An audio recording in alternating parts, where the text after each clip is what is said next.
I was a young animator working at a company called Pierce Studios in Hanwell, West London, where I'd been a trainee animator working on things like The Hitchhiker's Guide to the Galaxy, BBC TV series, and there were pseudo computer graphics involved in that. All hand drawn, all the lettering was done with Letraset, rub down transfer letters. And some of those techniques we then used in later projects. I did a little bit on Blake 7. But the big one came along with Gerry Anderson, and he'd seen my work at Fanderson 81, a little short film as an intro there. Once he was actually up and running with his new series, he'd got the finance and LWT and whoever had come on board. He then remembered me from Fanderson 81 and my work and got in touch and came down to the studios. This was a big day. This was a big event. It was quite exciting, you know, childhood hero. Thinking of all those programs and films that he'd made over the years. And he came for a meeting, had a look at what the studio could offer. By this point, the studio had begun to do work with computers. Pierce Studios' computer was, by nowadays standards, extremely crude. It was really a workstation meant for doing architectural design, sort of more CAD-based sort of stuff. It could do line drawings. There were no colour images. There was no way of going directly from the computer onto film. So this meant going through an artwork stage. And the way this worked was that the animation that had been done on the computer by people like Rod Lord and John Percy, who were the senior animators there. I was sort of fairly junior. I'd just gone freelance, but I was still working mainly there. The animation that they produced was plotted out on paper by an ink pen, and this plotter would take forever to draw a single image. For instance, the video game, which was the initial piece of work that I was commissioned to do by Gerry, the video game that Neinstein would play involved flying through a group of buildings with a rocket ship blasting away at flying saucers coming towards them. Now, the buildings had to move in 3D, so there was no way of really doing that convincingly by hand. The computer medium was obviously the way to go. So the plotter would print them all out individually like this, and then you'd get the effect, if I just flick through them, of the buildings coming towards you. Well, as plots like this on paper, as you can see, you know, they took a long time to draw each individual one, but they were dense in ink so that we could actually make a contact print with them and turn them into a black and white negative, so that all the black lines would be clear and all the white areas would be black. So here's what we produced from the computer artwork. This is a high contrast lith made in the darkroom as a contact print from those computer plots. And there was one of these for every position of the building. I think there was something like 96 altogether. And as you can see, it's the left-hand side of the street only, because you saw how long it took to print the to just that side of the street, and it would have taken even longer for the rest of it. So we would just, under a rostrum camera, which is essentially a camera looking down at a backlit table, we would then photograph each drawing in turn. And to put some colour in, just have this. Blue gels, as you probably get in spotlights or something like that, behind it. And the camera would be looking down at this. And so we'd take one frame of that, remove it, and shoot the next frame. And shoot that. And so on until the buildings gradually creep towards you.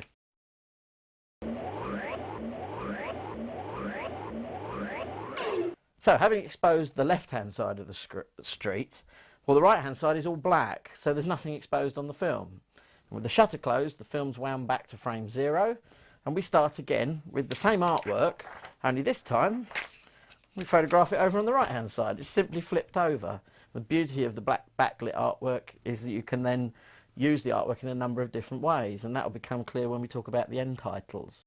Now, I'd originally been taken on to design the video game, Neinstein's video game, but I'd seen a copy of the script for Expect the Unexpected Part 1, the pilot episode, and I saw that there were just some rough notes on the title page for the title sequence. It said things like Mars invaded, Earth attacked, Earth defended by Terrahawks. Very simple outline, and I imagined it being very much like a lot of other Gerry Anderson series, lots of action, and these graphics flash cut in between. And Jerry had kind of, I think, had briefly mentioned that we'd probably be doing this lettering as well. And I took a look at it and thought, well, maybe we can do something a bit more inventive.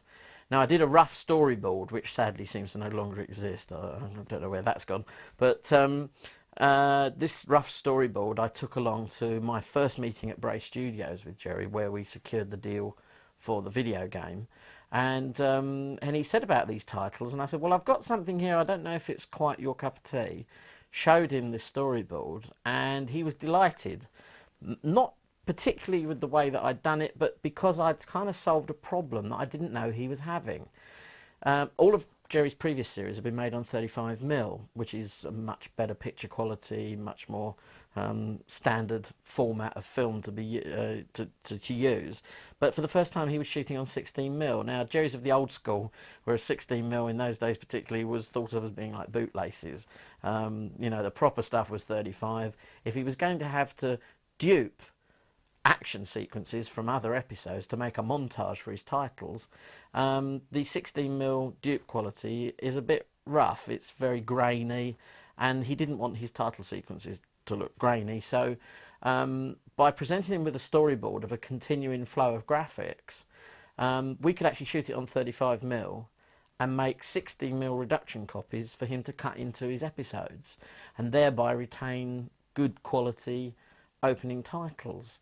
The opinions divided as to whether the action sequences are better, and you know, I quite enjoy those. I love Thunderbirds and things like that, but the graphic sequence was a way round the problem of the maintaining the quality of the image.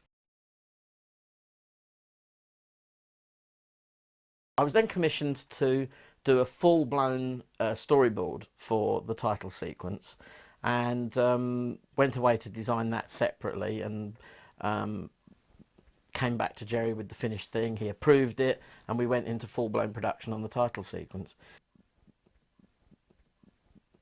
The title sequence was made up using a mixture of different techniques. Some of the backlighting, as we just saw with the computer game, some top-lit images which were largely photographs, specially shot for the sequence. For instance, the video game surround. If you remember, the opening titles begin with a video clip, a video game clip, on a screen that purports to be in the cockpit of the Terrahawk, and so they photographed the screen itself, which was rather messy in the middle there, so we painted a black mat, and everything that we animated happened within that screen area to begin with. So we had the video game going, and then the shot of Neinstein, which interrupts. The original version of Neinstein to be put into that screen was him actually in the Terrahawk cockpit turning to camera, but he delivered it a little bit slowly, and I think that they decided that it would be better to shoot a faster version, and indeed they shot one, and it was delivered to us in time to add into the sequence. Now, we shot the sequence twice. The first time we back projected the image of Neinstein on the rostrum camera, and we discovered that his face had gone a little bit green, the colours weren't quite right, there were some other minor changes made to the sequence, some of the photographs needed retouching really to bring out some of the darker areas. A lot of the shadows had gone very black, and a very important change that was added to it was that Christopher Burr asked for his name to be added to the opening sequence, so it became Gerry Anderson and Christopher Burr's Terrahawks. There was a special photographic session for the spaceships. They'd already photographed all the hero puppets in classic kind of heroic portrait mode, and Jerry actually had a series of those dotted around the walls of his office. Very striking set of portraits. We had a little bit of retouching. You see on this cell there's a little bit of retouching on Hero's hair, but we set up a special shoot for the model spacecraft to be photographed in the attitudes as I had drawn on the storyboard. And that was an interesting one. Jerry had put me in charge of this shoot on a Saturday.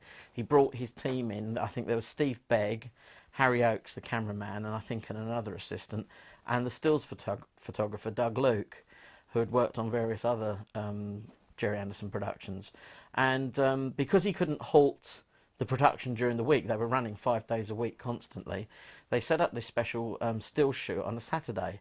But I was a youngster then, first time I'd been put in charge of something like this, and one of the problems was that he'd asked for the shoot to double up as heroic poses of the craft to be used for publicity purposes, as well as the angles and attitudes that I needed for the title sequence.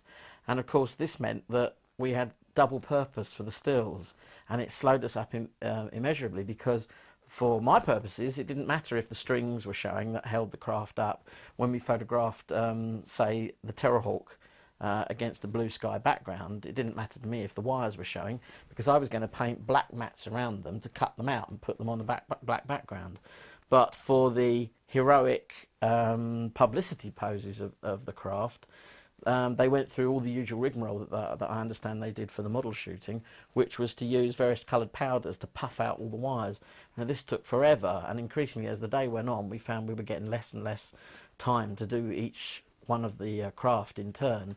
And indeed I think for the hawk wing we never really quite got the shot that I wanted. One of the interesting ones was that for the xeroids, when we put those up for the shot that I needed, in order to get the nice low angle looking up at them, we put them all on rolls of gaffer tape, or duct tape as I think the Americans call it. But then for the publicity purposes we put some greenery in front, and you may have seen that photograph on one of the posters. But as far as I was concerned, once we'd actually got the shot that we needed, we could then paint a black mat to cut them out. And if you remember in the title sequence there was a nice red stripe went across here with the word Xeroids written on. Another interesting one was the logo, which the main Terrahawks logo had been designed by a guy who was working in the model effects department at Bray, and that was Mark Harris. And Mark had done a very nice airbrushed logo, of which this is a print. But this was famously a story that went round everybody at Bray, and it was hilarious. Much hilarity was had by all when we discovered that Mark was actually a member of the Anderson Burr team, and as such, because he designed the artwork, they had to legally buy the logo off him. And so Jerry bought it for the legal minimum, which is £1, and Mark Harris decided that the £1 was much better off framed and put in the bar at Bray, just to remind people kind of the remuneration that you would get working for Jerry Anderson. To aid with the title sequence, we were given various bits of reference. We had the hero shots of the puppets, which were, you know, nicely posed portraits. We had the specially shot photographs of the models, plus we had things like this reference artwork of the original blueprints for the Xeroids and the cubes. Now that was quite important, because the Xeroid was actually put onto the computer and was modelled so that we could get a nice animation of it bouncing and rolling away, and this is one of the original computer plots that was used. Not all of the Terrahawks title sequence was computer animated. For instance, the heroic shot of the Terrahawk here, which in its dynamic pose, a bit like a sort of pterodactyl or something. Originally I was going to have it fly up into camera, which is why it's mounted on this card like this. We were going to start up here and track it down like that.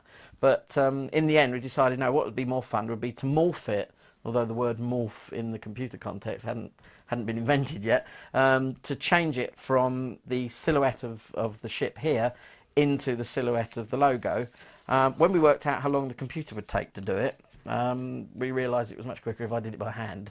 So that was actually one short little bit of traditional hand animation. I think we tested it once and did it on single frames and realised it looked a bit quick, so for the final version of the titles we slowed it down. I've taken the artwork along to a few conventions and things like that, and I think people are always surprised to see how tatty it all is. I must emphasise that these techniques really aren't used very much anymore. Nowadays everything is on computer, you know, everything's much slicker and tidier. For instance, here's Kate Kestrel and Hawkeye, just stuck down with little bits of sticky tape, which is all rotting now. I mean, it is 20 years ago.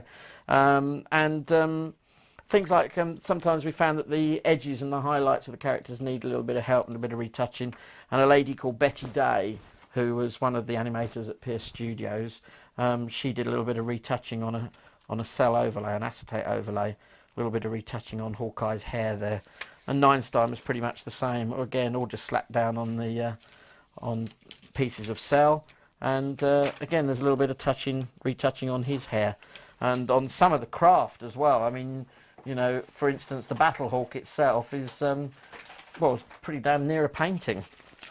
It's been so heavily retouched.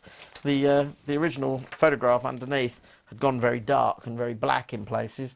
So there's an amazing amount of retouching on that until Betty had almost completely repainted the craft. Here's an obscure one. You probably don't even notice this.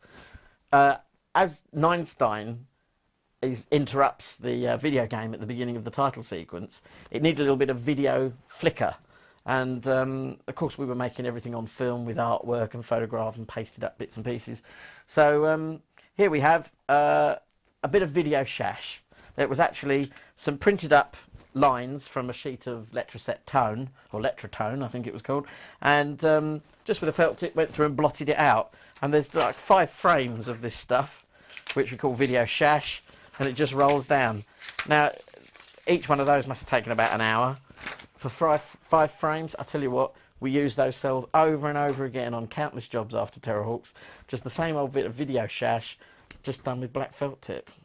It's difficult to remember that back 20 odd years ago, back in the days before people had computers at home, in fact very few people had VHS at home in those days, you know, to do anything that involved lettering for television, they didn't really have many caption generators. The BBC had started to mess around with it. They had some crude blocky sort of titling devices, and things improved over the years. But at that time we were still using the old graphic designer standby Letraset.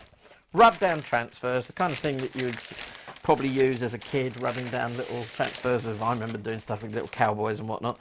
But the lettering came in sheets like this, and we got through bags of it, as you can see. Loads and loads of lettering, because things like the M's would run out inexplicably. I don't know why the letter M was so popular. They put extra E's on because that's supposedly the most used letter in the English language. But M's, I seem to remember, always ran out. And the lettering style that we chose, there for HUDSON colour, well, I chose it because it was called Spectrum, and I quite like the in-joke, but also because the R almost matched the R on the Rolls-Royce logo. So at the end of the programme, when it said filmed in HUDSON colour, and I wanted the double R to look like just a quick hint of the Rolls-Royce logo, because HUDSON was the roller, of course. So we chose this typeface called Spectrum, which of course was the organisation in Captain Scarlet. Bit hard to come by nowadays, but then we used it for absolutely everything. So the game over and the scores on the video game, the opening titles, the end titles, everybody's lettering in Terrahawks was done with the same Spectrum typeface. The only thing that was different was for the end titles, the Anderson Burr Pictures logo was simply blown up here from one of their letterheads and was animated on the computer to swing round. And if you remember that little bit of music that went with it, which we affectionately referred to as the cat whittling. My initial brief for Terrahawks as a graphics designer was to come up with a computer game. And I actually sketched these little things on the tube. They're just little doodles, they're not a proper presentation storyboard or anything. Just trying to work out what would be good, how the spaceship might drop its bombs or fire things, and don't know what that is. That's not a Terrahawk. And after all these little doodles had been thought about and discussed for a while, then I'd actually then do a proper presentation storyboard. So we got a recording of the music and played it back frame by frame and broke down all the beats of the music so that everything could happen in time to the music. Lettering would flash, which was simply a way of double exposing a very bright overexposed set of lettering over the top of the original lettering. Images would flash as they appeared, or indeed for Zelda the images would work in time to the music. So we'd have a series of black mats that would reveal one image at a time. Her brain would scan in, followed by her eyes and mechanics as if she's some kind of cyborg, and then there was another layer for her skull, which was actually based on an Aztec mask that I remember seeing at the British Museum. And gradually, one by one, these would scan until you build up the entire image. So once we had Richard Harvey's music broken down on magnetic tape, we could actually then work out where all the different frames were. If there was a beat of music where we could flash in some lettering or flash an image as it appeared. We'd just briefly overexpose the image just for a few frames and fade it down to normal exposure. That's how that was done. Animations would be plotted very carefully on the dope sheet. For instance, every line here represents one frame of film, and each column was another exposure on the film. Every layer of the artwork building up layer after layer until the full image is complete. So for instance here we've got the grid appearing, things are happening on the beat of the music. You've got Mars invaded, suddenly being picked out there. We know exactly which frames they're going to go on. And the whole thing is planned out on this sheet so that by the time you get into the rostrum camera room, you know exactly where everything should be. At any given frame of film, you know where every piece should go. And that was it. Sometimes we'd have as many as 20 or even 30 exposures on the same piece of film. And you know, multiple exposures builds up a richness of the image, and everything works in time to the music.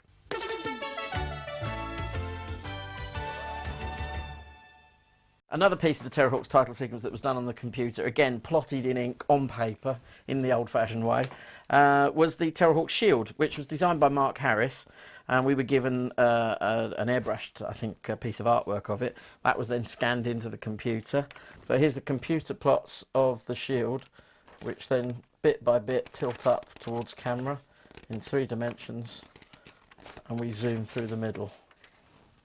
When it came to the end titles, I thought the zeroids and the cubes were definitely some of the most interesting elements of the programme, and perhaps we could play a game with them during the end titles. And I thought perhaps zeroids versus cubes, say chess. But Gerry Anderson thought that maybe that some people don't quite get chess moves, they don't play chess, they might not understand it. How about simplifying it? And for a while I thought about drafts. We could move them around on a computer graphic drafts board. But Gerry then said, well, it's even simpler, what about noughts and crosses? And since some of the cubes have crosses on one surface, and the zeroids are essentially you know, noughts, so that seemed to work very well. They were manipulated on computer by Rod Lord, printed out, plotted out on paper again in ink by the computer, backlit under the rostrum with little pieces of coloured gel cut out to make the cubes red and the zeroids blue. Very much the plot was that the zeroids, being the heroes, should win fair and square, and the cubes, being Zelda's baddies, that they should only win by cheating. And we actually came up with 3 different game scenarios where the zeroids win, and 3 scenarios where the cubes win. And we found that because the artwork was backlit, each of those 6 different games could be flopped over. So we ended up with 12 different games, the 13th one being the opening, being the end title sequence for the pilot episode, which the matting process on that was a little bit more complicated, so we simplified it over subsequent episodes. So essentially you can find about 13 different noughts and crosses games if you watch across the whole series. Each title sequence was shot individually for any given episode because members of the team came and went, so the lettering at the top of the screen had to change as production team members changed. And you know, it was pretty much random really. Some weeks the zeroids would win and some weeks the cubes would win. And even now I find that people of a certain age, they would have been kids when the show was originally on, seem to remember the zeroids and cubes, the noughts and crosses game every week as being an essential part of the entertainment, trying to guess who was going to win this week. As each of the zeroids and cubes appeared, what we would do is simply on the frame where it appeared, cover up all the other zeroids and cubes, remove the coloured gel and just flash for 12 frames. It would be overexposed, very bright, with a bit of smeary Vaseline on a cell just near the lens to just overexpose that one character briefly for half a second, and then the shutter would be gradually closed down until it faded out, and then we'd wind the film back those 12 frames and put in the coloured gel. So you just have, just for half a second, one of the characters would flash and appear. And throughout the sequence you see that happens, and it usually happens on the beat of the music if we've done it right. And then the lettering would be double exposed at the top of screen as with yellow gel behind it. Apart from the title sequence, the computer game and the end titles of the noughts and crosses, there were various other little jobs that came up during the time. There were special end titles for each of the VHS home video releases in the late 80s. or mid to late 80s. There was also Kate Kestrel released a couple of singles, and one of them was SOS Mr. Tracy, and again they wanted some graphic SOSs to cut in amongst the pop video. So I just did a storyboard with a number of different ways of revealing SOS, Morse codes, dots and dashes, that kind of thing, and you know, little pictures of Kate Kestrel flashing up in between lightning bolt ones. Anyway, I shot a variety of them, and a couple of them I think made it into the video. I gave them a choice. Then it came to the sort of round about late 84, I think it was. I was asked to do a special end title sequence for the American version of Terrahawks. I understand there was a whole animated extravaganza for the Japanese titles of Terrahawks, but they wanted to use a Kate Kestrel single for the end titles in America. And Jerry was quite concerned that we just do some kind of a cheap sequence. He didn't want to use the noughts and crosses because there weren't going to be a variety of sequences, so we wouldn't get the idea of the noughts and crosses, you know, different ones winning each week. So he wanted something simple, something where we could combine all the different captions from across the whole series, where different members of the production team came and went.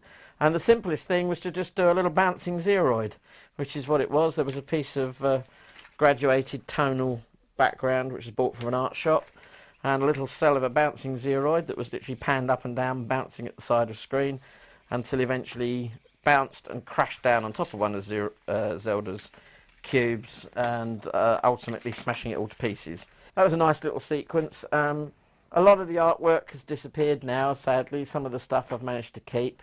And you know, Terrahawks is quite important to me. It was my first job as a freelance animator, so I look back on it now quite fondly. And you know, I had nieces who were, you know, very young at the time and enjoyed the series, so I kind of enjoyed it through them as a viewer.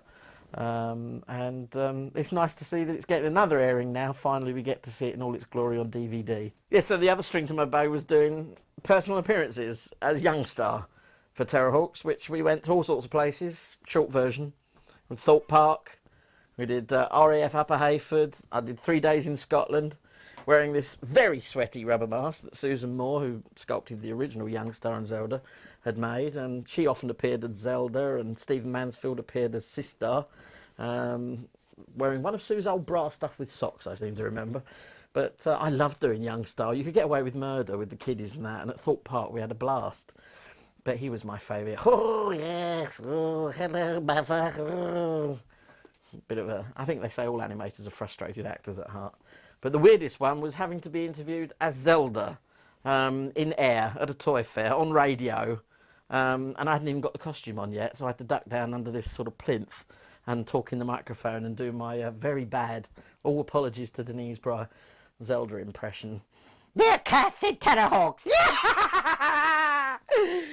Yes. Embarrassing.